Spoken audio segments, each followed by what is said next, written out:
Guys, welcome back to the channel again. ഇന്നത്തെ വീഡിയോയിൽ ഞാൻ ജസ്റ്റ് എക്സ്പ്രസ് പഠിക്കുകയായിരുന്നു. സോ എക്സ്പ്രസ്സും മോങ്കോ ഡി ബിയും എങ്ങനെ ജോയിൻ ചെയ്യാം എന്നുള്ളതാണ് ഇന്നത്തെ വീഡിയോ.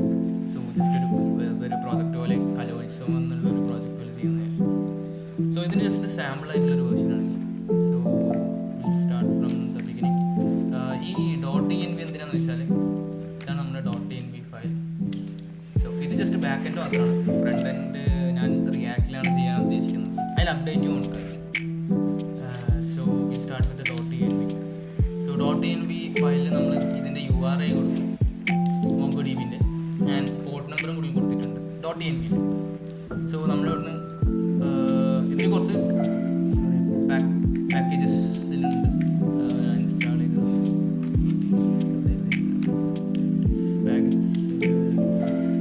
അവിടെ യൂസ് ചെയ്തിട്ടുള്ളത് മോങ്കോ ഡി ബിൻ്റെ മോങ്കോസ് യൂസ് ചെയ്തിട്ടുണ്ട്, മോങ്കോ ഡി ബി യൂസ് ചെയ്തിട്ടുണ്ട്. ബോഡി പാസ് ചെയ്യാൻ വേണ്ടിയിട്ടുള്ളത് നമ്മൾ കുറേ ഉണ്ടല്ലോ. സോറി പോട്ടെ. യെസ്, പാക്കേജസ് ഞാൻ പറഞ്ഞുതരാം ഏതൊക്കെ യൂസ് ചെയ്തിട്ടുള്ളത്. ഞാൻ എക്സ്പ്രസ് എന്തിനാ യൂസ് ചെയ്യുന്നത് വെച്ചാൽ ബാക്ക് എൻഡും ഫ്രണ്ട് എൻഡും കണക്ട് ചെയ്യാൻ വേണ്ടിയിട്ട്. ബാക്ക് എൻഡ് പറയുമ്പോൾ ഡാറ്റാബേസിന് ഫ്രണ്ട് എൻഡായിട്ട് കണക്ട് ചെയ്യാൻ വേണ്ടിയിട്ടാണ് നമ്മളിപ്പോൾ എക്സ്പ്രസ് യൂസ് ചെയ്യുന്നത്. സോ ഇവിടെ മോങ്കോസ് റിക്വസ്റ്റ് ചെയ്തിട്ടുണ്ട്, റിക്വയർ മോങ്കോസ് എടുത്തിട്ടുണ്ട്. ഓക്കെ, സോ നമ്മൾക്ക് എക്സ്പ്രസ് അറിയുന്ന കുറച്ചെങ്കിലും എക്സ്പ്രസ് അറിയുന്ന ആൾക്കാർക്ക് അറിയായിരിക്കും. എക്സ്പ്രസ് ഇൻസ്റ്റാൾ ചെയ്തതിന് ശേഷം like const app equal to എക്സ്പ്രസിൻ്റെ ഫംഗ്ഷൻ വിളിക്കും. അതിൻ്റെ കൂടെ തന്നെ പോർട്ടും കൂടി മെൻഷൻ ചെയ്യുന്നുണ്ട്. ഇത് പ്രൈവറ്റ് ആക്കി വെക്കുന്നത് എന്തുകൊണ്ടാണെന്ന് വെച്ചാൽ it's just for the privacy reasons, like hackers ഒന്നും വരാണ്ടിരിക്കാൻ വേണ്ടിയിട്ടാണ്. ഇത് ഡിഫോൾട്ട് ആയിട്ടുള്ളതായിരിക്കും. ഇത് കിട്ടിയില്ലെങ്കിൽ നമ്മൾ 5000-ലായിരിക്കും റൺ ചെയ്യുന്നുണ്ടാവും. ഇവിടെ എന്തായാലും 5000 ആണ് കൊടുത്തത്. ലൈക്ക് env ഫയലിൽ നമ്മൾ എന്തായാലും വേറെ എന്തായാലും കൊടുക്കുന്നുണ്ടാവും. അപ്പം നമ്മളിവിടെ കോഴ്സും കൂടി വിളിക്കുന്നുണ്ട്. പിന്നെ എക്സ്പ്രസിൻ്റെ ജേസണാക്കി മാറ്റാനുള്ള നമ്മൾ വിളിക്കും. സോ നമ്മളിവിടെ മോങ്കോ ഡി ബിൻ്റെ URI വിളിച്ചു. ആ URI എന്ന് പറഞ്ഞൊരു കോൺസ്റ്റൻ്റ് ലിങ്ക് സ്റ്റോർ ചെയ്തു. സോ ഫസ്റ്റ് തന്നെ നമ്മൾ ചെയ്യുന്നതെന്ന് വെച്ചാൽ മോങ്കോ ഡി ബിനെ നമ്മുടെ എക്സ്പ്രസ് ആയിട്ട് കണക്ട് ചെയ്യണം. സോ ആദ്യം തന്നെ മോങ്കോസ് ഡോട്ട് നമ്മൾ npm ഇൻസ്റ്റാൾ മോങ്കോസ് ചെയ്യുന്നുണ്ട്. എന്നിട്ട് മോങ്കോസ് ഡോട്ട് കണക്ട് എന്നിട്ട് URI പാസ് ചെയ്യുക. ഈ കണക്ട് ആയതിനു ശേഷം കോൾ ബാക്ക് ഫംഗ്ഷൻ ഡോട്ട് തന്നെ വിളിക്കുക. അതായത് ഈ സംഭവം നടന്നതിന് ശേഷം എന്താ വിളിക്കാം, തന്നെ വരും. ജസ്റ്റ് ലോജിക്കൽ ഇംഗ്ലീഷാണ്. അപ്പോൾ ഈ തന്നിൻ്റെ ഉള്ളിലൊരു ഫംഗ്ഷൻ ഉണ്ട്, കൺസോൾ ഡോട്ട് ലോഗ് കണക്റ്റഡ് ആയി എന്നുള്ളത്. ഈ തന്നെ ഇപ്പോൾ വരികയെന്ന് വെച്ചാൽ ഇത് ട്രൂ ആണെങ്കിൽ മാത്രം, അതായത് URI കണക്റ്റഡ് ആണെങ്കിൽ മോങ്കോ ഡി ബി ആയിട്ട് കണക്റ്റഡ് ആണെങ്കിൽ തന്നെ വരും. ഇപ്പം എന്തെങ്കിലും എറർ ഉണ്ടെങ്കിൽ ഇത് ഇവിടെ ക്യാച്ച് ചെയ്യുന്നു. ഓക്കെ, എന്നിട്ട് എറർ എന്താണെന്ന് ഇവിടെ പ്രിൻ്റ് ചെയ്യുന്നുണ്ട്. ഈ എറർ വരുത്തിക്കുന്നതെന്ന് ജസ്റ്റ് കാണിച്ചു തരാം. ഞാനിവിടെ യൂസ് ചെയ്തിട്ടുണ്ടല്ലോ, ഐ ഹാവ് യൂസ്ഡ് നോട്ട് മോനാണ് യൂസ് ചെയ്തിട്ടുള്ളത്. നമ്മൾ ജസ്റ്റ് ഫ്രണ്ട്. സോ ഇവിടെ എറർ വരാനുള്ള കാരണം എന്താണെന്ന് വെച്ചാൽ ഞാനിവിടെ ഇത് സ്റ്റാർട്ട് ചെയ്തിട്ടില്ല, മോങ്കോ ഡി ബിൻ്റെ സെർവർ സ്റ്റാർട്ട് ചെയ്തിട്ടില്ല. ഞാനിപ്പം ലോക്കലായിട്ടിലാണ് ചെയ്യുന്നത്. നമ്മൾ കുറച്ചുകൂടി വലിയ പ്രോജക്റ്റ് ആണെങ്കിൽ എങ്ങനെ കുറച്ച് കഴിഞ്ഞിട്ട് യൂസ് ചെയ്യാൻ പോകുന്നത് വെച്ചാൽ മോങ്കോ ഡി ബിൻ്റെ അറ്റ്ലസ് എന്ന് പറഞ്ഞൊരു സംഭവം. അത് ഓൺലൈനിലായിരിക്കും, ക്ലൗഡിലായിരിക്കും റൺ ചെയ്യുന്നുണ്ടാവും. സോ ക്ലൗഡിൽ നമ്മൾ ഡാറ്റ സ്റ്റോർ ചെയ്യാം. സോ നമ്മൾ അതിനുശേഷം നമ്മൾ എന്താക്കി, SQL ഒക്കെ ചെയ്യുന്ന പോലെ തന്നെ ഒരു സ്കീമി ഉണ്ടാക്കി. അപ്പോൾ അവിടെ ഒരു നെയിമുണ്ട്. നെയിമിൻ്റെ സംഭവങ്ങളെന്ന് വെച്ചാൽ നെയിമിൻ്റെ ടൈപ്പ് എന്ന് പറയുന്നത് സ്ട്രിങ് ആണ്, റിക്വയർഡ് ആണ്, ട്രൂ കൊടുത്തു. പിന്നെ ഡിസ്ക്രിപ്ഷൻ എന്ന് പറയുന്നത് സ്ട്രിങ് ടൈപ്പ് ആയതുകൊണ്ട് തന്നെ ഡിസ്ക്രിപ്ഷൻ ടൈപ്പ് കൊടുത്തു, ടൈപ്പിൽ സ്ട്രിങ് കൊടുത്തു. പിന്നെ ക്വാണ്ടിറ്റി ഇത് ജസ്റ്റ് ഒരു സാമ്പിൾ സംഭവമാണ്. ലെറ്റ്സ് ഒരു പ്രോഡക്റ്റിൻ്റെ സംഭവമാണെന്നായിരിക്കും. അപ്പോൾ ആ പ്രോഡക്റ്റിൻ്റെ നെയിം വേണം, അതിനെക്കുറിച്ച് ഡിസ്ക്രിപ്ഷൻ വേണം, എത്ര ക്വാണ്ടിറ്റി വേണമെന്ന് പറയും. ഓക്കെ, ഇതൊരു നമ്പറാണ്, ക്വാണ്ടിറ്റി എന്ന് പറയുന്ന ഒരു നമ്പറാണ്. പിന്നെ ഡിഫാൾട്ടായിട്ട് ഒന്നുമില്ലെങ്കിൽ അത് 0 ആയിട്ട് വെക്കും. ഓക്കെ, സോ അടുത്തത് കോൺസ്റ്റ് ഐറ്റം എന്ന് പറയുന്നത് ഈ ഐറ്റം എന്ന് പറഞ്ഞതാണ്. അത് ജസ്റ്റ് ഞാൻ ഇപ്പോൾ കാണിച്ചു. നമ്മളൊരു ഗെറ്റ് പോസ്റ്റ് മെത്തേഡൊക്കെ ചെയ്യുമ്പോൾ അതിപ്പോൾ സംഭവം എന്ന് വെച്ചാൽ നമ്മൾ ഒരു ടേബിൾ ക്രിയേറ്റ് ചെയ്യില്ലേ, SQLൻ്റെ കാര്യം കമ്പയർ ചെയ്തൊക്കെ. കാരണം കൂടുതൽ ആൾക്കാർ +2 കമ്പ്യൂട്ടർ സയൻസ്, ഞാൻ പഠിച്ചിട്ടില്ല. കുറച്ച് ആൾക്കാർ കമ്പ്യൂട്ടർ സയൻസ് പഠിച്ചിരുന്നെങ്കിൽ അവർക്ക് SQL കൂടുതൽ ഫെമിലിയർ ആയിരിക്കും. അതുകൊണ്ട് അത് വെച്ച് കമ്പയർ ചെയ്യും. നമ്മളൊരു ടേബിൾ ക്രിയേറ്റ് ചെയ്യുമ്പോൾ അതിൻ്റെ ഒരു പേര് കൊടുക്കുന്നില്ല, അതേപോലെ തന്നെ ഐറ്റം എന്നുള്ളൊരു പേര് വരും. അപ്പം നമ്മൾ ആദ്യം എന്താ ചെയ്തു, ഗെറ്റ് മെത്തേഡാണ് ചെയ്യാൻ പോകുന്നത്. ഓക്കെ, ഗെറ്റ് മെത്തേഡിൽ ആദ്യം ആപ്പ് ഡോട്ട് ഗെറ്റ് ഇത് കൊടുക്കുന്നു. ഇതെന്ന് വെച്ചാൽ അഡ്രസ്സ് പോലെയാണ്, ലൈക്ക് /items വന്നാൽ എന്ത് സംഭവം ചെയ്യണം. ഇപ്പോൾ ഒരു എസിൻക്രണസ് ആയിട്ടുള്ളൊരു ഫംഗ്ഷൻ ചെയ്യുന്നു, കാരണം ഇത് എപ്പോൾ വരാമെന്ന് നമുക്ക് പറയാൻ പറ്റില്ല, ആൻഡ് ഡാറ്റ ലോഡ് ചെയ്യാൻ ടൈം എടുക്കും. അതുകൊണ്ട് ഒരു എസിൻക്രണസ് ഫംഗ്ഷൻ ചെയ്തു. എക്സ്പ്രസ് കുറച്ച് യൂസ് ചെയ്തിട്ടുള്ള ആൾക്കാർക്ക് അറിയുന്നതായിരിക്കും. ലൈക്ക് ഒരു റിക്വസ്റ്റ് ഒരു ഫംഗ്ഷൻ ഉണ്ട്, എസിങ്ക് ആയിട്ടുള്ളൊരു ഫംഗ്ഷനാണിത്. ഇവിടെ റിക്വസ്റ്റ് ഉണ്ട്, റെസ്പോൺസും കൂടി ഉണ്ട്. ആദ്യം റിക്വസ്റ്റ് ആണ് നോക്കുന്നത്, യൂസർ തരുന്ന റിക്വസ്റ്റാണ്. ലൈക്ക് അല്ലെങ്കിൽ നമ്മൾ പോസ്റ്റ്മാൻ അല്ലെങ്കിൽ ഇൻസോംനിയ പോലുള്ള സോഫ്റ്റ്വെയർസ് യൂസ് ചെയ്തിട്ട് നമ്മൾ കൊടുക്കുന്ന സംഭവങ്ങളാണ് ഇവിടെ റിക്വസ്റ്റ് ആയിട്ട് വരുന്നത്. റെസ്പോൺസ് പറയുന്നത് ഈ സംഭവം ചെയ്തിട്ടുള്ളത് നമ്മൾ കൊടുക്കുന്ന റെസ്പോൺസ്, ലൈക്ക് ഈ കോഡ് കൊടുക്കുന്ന സംഭവങ്ങൾ. സോ ഇതിൻ്റെ ഉള്ളിൽ നമ്മൾ എന്താക്കി, ഐറ്റംസ് ഇൻ ഡോട്ട് ഫൈൻഡ്. ഇത് എന്തിൻ്റെ ഫംഗ്ഷനാണെന്ന് വെച്ചാൽ ഇത് മോങ്കോഡിബിൻ്റെ ഫംഗ്ഷനാണ്. മോങ്കോഡിബിയിൽ ഒരു സംഭവം ഉണ്ട്, അതാണ് ഡോട്ട് ഫൈൻഡ്. ഫൈൻഡ് മെത്തേഡ് എന്ന് വെച്ചാൽ ലൈക്ക് എല്ലാ സംഭവങ്ങളും അതിൻ്റെ ഉള്ളിൽ ഡാറ്റാസ് ഫുള്ളും നമ്മളിപ്പോൾ എന്താക്കി ഐറ്റംസിൻ്റെ ഉള്ളിൽ കൊണ്ടുവച്ചു. ഇപ്പോൾ ഈ ക്യാച്ച് മെത്തേഡ് എന്തിനാണെന്ന് വെച്ചാൽ, ക്യാച്ച് ഫംഗ്ഷൻ എന്തിനാണെന്ന് വെച്ചാൽ ഇപ്പോൾ എന്തെങ്കിലും എറർ വന്നാൽ ക്യാച്ച് ചെയ്യാൻ വേണ്ടിയിട്ടാണ് ക്യാച്ച് മെത്തേഡ്. ഈ മെസ്സേജ് വേണമെങ്കിൽ ക്ലിയർ ചെയ്യുന്നതുകൊണ്ട് കുഴപ്പമൊന്നുമില്ല, ഇത് ജസ്റ്റ് ഒരു എറർ ഹാൻഡ്ലിങ്ങിന് വേണ്ടിയിട്ട് യൂസ് ചെയ്യാം. സോ അടുത്തത് പോസ്റ്റ് മെത്തേഡ്. പോസ്റ്റും ഇതേപോലെ തന്നെയാണ്, പക്ഷേ നമ്മളിവിടെ നെയിമിന് റിക്വസ്റ്റിൻ്റെ കൂടെ ബോഡിയിൽ നെയിമായിട്ട് പാസ് ചെയ്യുന്നു, റിക്വസ്റ്റ് ഡോട്ട് ബോഡി ഡോട്ട് ഡിസ്ക്രിപ്ഷന് പാസ് ചെയ്യുന്നു, പിന്നെ ക്വാണ്ടിറ്റി എത്രയാണെന്ന് കൂടി പാസ് ചെയ്യുന്നു. ഇവിടെ ട്രൈ ആൻഡ് ക്യാച്ച് ഉണ്ട്, ലൈക്ക് എറർ ക്യാച്ച് ചെയ്യാൻ വേണ്ടിയിട്ട്. അടുത്തത് ലാസ്റ്റ് എക്സ്പ്രസ്സിൽ ചെയ്യുന്ന ആൾ തന്നെ ചെയ്യുന്ന ആൾക്കറിയായിരിക്കും, ലൈക്ക് നമ്മൾ ആപ്പ് ഡോട്ട് ലിസൺ, ഏത് പോർട്ടലിലാണ് ലിസൺ ചെയ്യുന്നതെന്ന് കൂടി പറയാം. സോ ഞാൻ ആദ്യം തന്നെ എൻ്റെ മോങ്കോഡിബി റൺ ചെയ്യാം, അതിനായിട്ട് മോങ്കോഷ് എന്ന് ടൈപ്പ് ചെയ്യാം. സോ നമ്മുടെ മോങ്കോഡിബി റൺ ചെയ്യുന്നുണ്ട്. അതിലൂടെ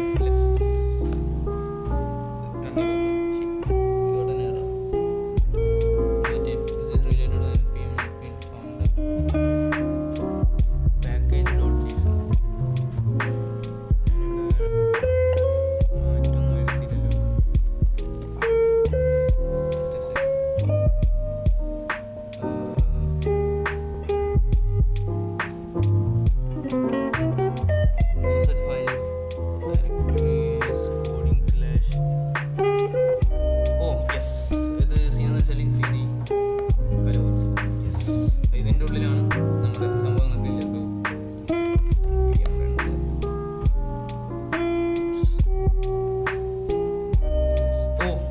സോറി ഇത് ബാക്കിൻ്റെനുള്ളിലാണ്.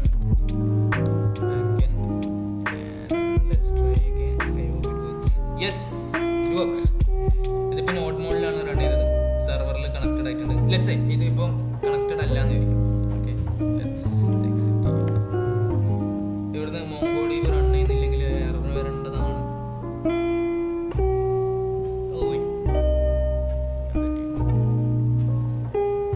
ഇത് ഓൾറെഡി റണ്ണിങ് ആണ് തോന്നുന്നു. വാട്ട് എവർ, നമുക്ക് ഇവിടെ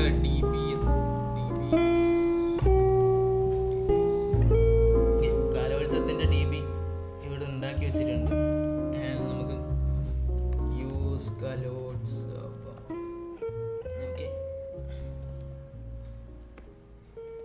show DB.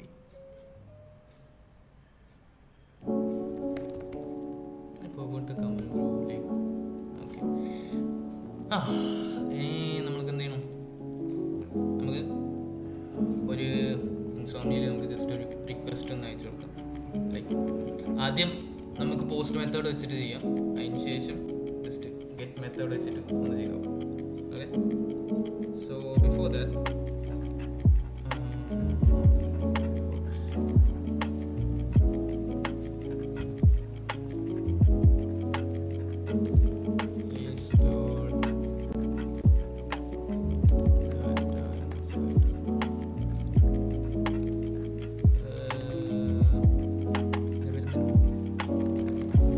getting started to ഞാൻ മോങ്കോഡിബി ഇപ്പോൾ എത്ര സ്റ്റാർട്ട് ചെയ്യുന്നില്ലേ, use to know basics and all, but കുറേ ആയി നോക്കാതെ. DB.collection യെസ്, നമ്മൾ നേരത്തെ പറഞ്ഞ DB.collects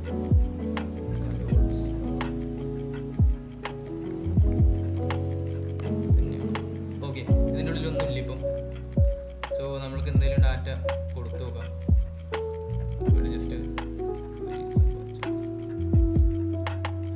സ്റ്റാർട്ട് ന്യൂ. ഇപ്പം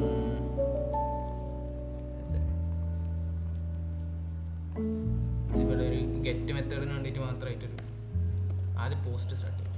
പോസ്റ്റ് ഓക്കെ. പോസ്റ്റിനുള്ളിൽ ഒരു HTTP റിക്വസ്റ്റ്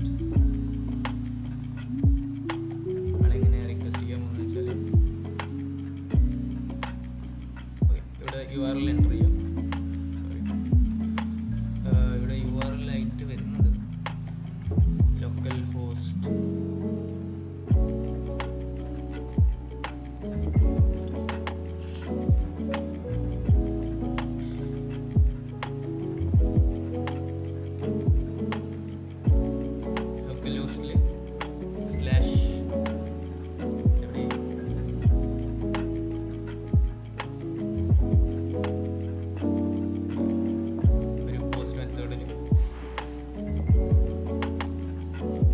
ഐറ്റംസ് കൊടുത്തു. എല്ലാവരും URL കാരണം നമ്മളൊന്നും പാസ് ചെയ്തില്ല.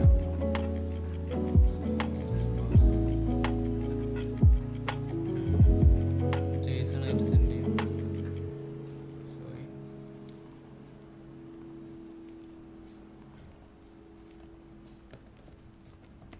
ടെസ്റ്റിംഗ്. ഓക്കെ, നമ്മുടെ സംഭവം റെഡി ആയിട്ടുണ്ട്. ഇത് ജസ്റ്റ് ഒന്ന് എഡിറ്റ് ചെയ്തിട്ട് testing to hello world to 10 ആക്കാം. എന്നിട്ട് ഒരു ടെസ്റ്റ് റൺ ചെയ്തിട്ടുണ്ട്. ആൻഡ് നമ്മൾ ഇപ്പം ജസ്റ്റ് അതൊന്ന് റൺ ചെയ്ത് നോക്കാം. ഓയ്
ബാക്കി രണ്ട് കാര്യങ്ങളും കൂടി ചെയ്ത് നോക്കാം, അല്ലെങ്കിൽ അപ്ഡേറ്റിൻ്റെയും ഡിലീറ്റിൻ്റെയും കാര്യങ്ങൾ ചെയ്ത് നോക്കാം. So thank you for listening to me. Bye. Do sub if you find this useful. By the way, ഞാനിപ്പം അത് വിൻഡോസ് യൂസറായിരുന്നു. But now like dual boot ചെയ്യുമായിരുന്നു. ഇപ്പം എന്താ പറയുക, നേരെ ഉബുണ്ടുലേക്ക് ചാടി.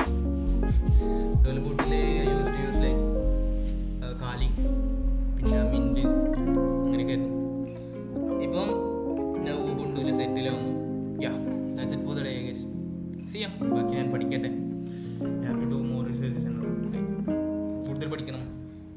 I'll update you next time. Thank you. Bye. Sub.